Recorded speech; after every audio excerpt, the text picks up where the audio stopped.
বাংলাদেশ সম্মিলিত পেশাজীবী পরিষদের সদস্য সচিব ও বাংলাদেশ ফেডারেল সাংবাদিক ইউনিয়নের মহাসচিব কাদের গনি চৌধুরী বলেছেন, রাষ্ট্র পরিচালনা এবং রাজনীতিতে পরিবর্তন আনতে না পারলে বিপ্লবের কাঙ্ক্ষিত ফল মিলবে না।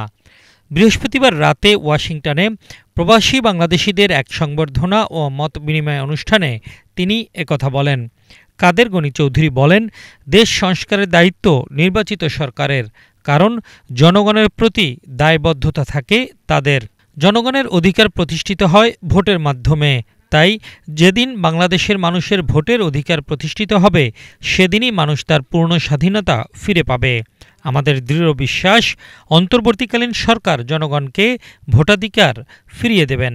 সেদিন শিশুদের এই লাশ দেখে, মানুষের কান্না দেখে, হাতের দেখে আল্লাহর আরশ কেঁপে উঠেছিল।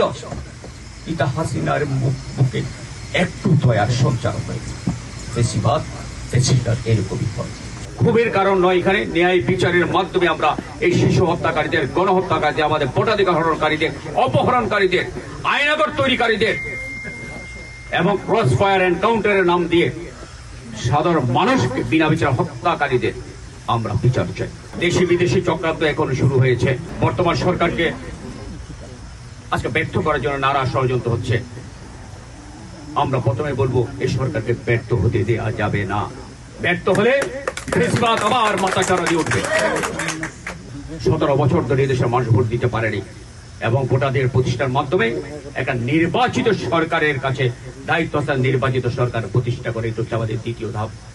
সেটা এখনো বাকি। তৃতীয় ধাপ হচ্ছে একটা মানবিক বাংলাদেশ গঠন।